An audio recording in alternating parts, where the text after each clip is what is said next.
வணக்கம் நண்பர்களே, welcome to movie critic channel.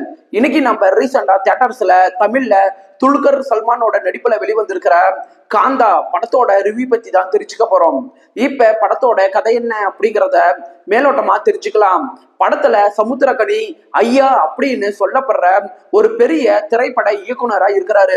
ஒரு நாள் அவருடைய கனவு படமான சாந்தா படத்தை அவரு எடுக்க ஆரம்பிக்கிறாரு. அந்த படத்துக்கு ஹீரோவா மக்கள் மத்தியில வளர்ந்து வரக்கூடிய ஒரு ஹீரோவா இருக்கிற மற்றும் சமுத்திரக்கனிக்கு பிடிக்காத ஹீரோவா இருக்கிற துல்கர் சல்மான அந்த படத்துக்கு ஹீரோவா போறாங்க. ஹீரோ இந்த படத்துக்கு வந்ததுக்கு அப்புறம் சமுத்திரக்கனி மற்றும் துல்கர் சல்மான் இவங்க ரெண்டு பேத்துக்கும் இடையே ஏற்படுற பிரச்சனைகள் என்னென்ன, ஹீரோவோட வாழ்க்கையில ஏற்படுற காதல் அனுபவம் என்ன, கடைசியா இறந்து போனோட பெண்ணோட மரணத்துக்கு காரணம் என்ன அப்படின்னு சொல்றதுதான் படத்தோட மீதி கதையே. படத்தோட பெரிய பாசிட்டிவ் அப்படின்னு எடுத்துட்டீங்கன்னா நடிச்சிருக்கிறவங்களோட பர்ஃபார்மன்ஸ் தான். படத்துல லீடா நடிச்ச துல்கர் சல்மான் ஆகட்டும் சமுத்திரகனி ஆகட்டும் இவங்க ரெண்டு பேருமே திரையில பர்ஃபார்மன்ஸ் மூலமா பல இடங்கள்ல ஆடியன்ஸோட கைத்தட்டலை பெறாங்க. தன்னுடைய முக பாவனைகள் மூலமா காட்சிகளுக்கு ஏத்த மாதிரி தன்னுடைய நடிப்பு திறமைய வித்தியாசமா திரையில இவங்க காட்டினது ரொம்ப நல்லாவே இருக்குது.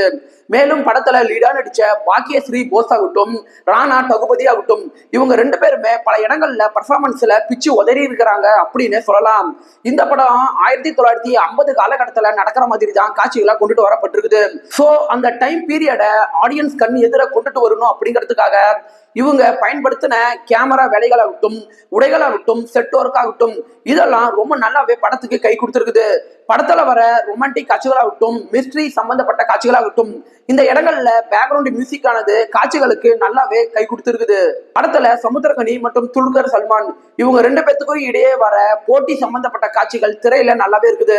படத்துல துல்கர் சல்மானுக்கு காதல் எப்படி ஏற்படுது, அவரு எமோஷனலா எப்படி ஃபீல் பண்றாரு அப்படிங்கிற இடங்கள்ல எமோஷன் பாண்டிங் நல்லாவே ஏற்படுது.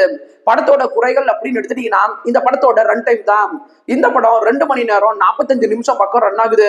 படத்தோட லென்த் அதிகமா இருக்கிறனால இந்த படம் பார்க்கும்போது சில இடங்கள்ல ஸ்லோனஸ் இந்த படம் ஆட்டோமேட்டிக்கா ஏற்படுத்திடுது. படம் ஆரம்பிச்ச 1 மணி நேரத்துக்கு அப்புறம் இந்த படத்தை இவங்க மர்டர் மிஸ்ட்ரி படமா இவங்க கன்வெர்ட் பண்ணது நல்லாவே இருந்தாலும் படத்துல வர மிஸ்ட்ரி சம்பந்தப்பட்ட காட்சிகளை இன்னுமே இவங்க கொஞ்சம் வலுவா கொண்டுட்டு வந்திருக்கலாம். படத்துல காயத்ரி மற்றும் நிழல்கள் ரவி இவங்களுடைய கதாபாத்திரத்துக்கு இன்னுமே இவங்க கொஞ்சம் முக்கியத்துவங்கள் கொடுத்திருக்கலாம். ஒரே வார்த்தையில சொல்லணும்னா இந்த படம் உங்க டைமுக்கு ஒருத்தான ஒரு சூப்பரான படம் தான். இந்த படம் 10க்கு 7 ரேட்டிங் கொடுக்கலாம். விருப்பப்படுறவங்க பாருங்க. படத்துல பெருசா அடல்ட் கண்டென்ட் அப்படின்ட்டு எதுவுமே கிடையாது. தாராளமா நீங்க ஃபேமிலியோடய பார்க்கலாம்.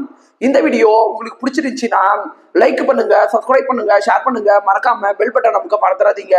நாம வேற ஒரு வீடியோல சந்திக்கலாம். அது வரைக்கும் நன்றி, வணக்கம்.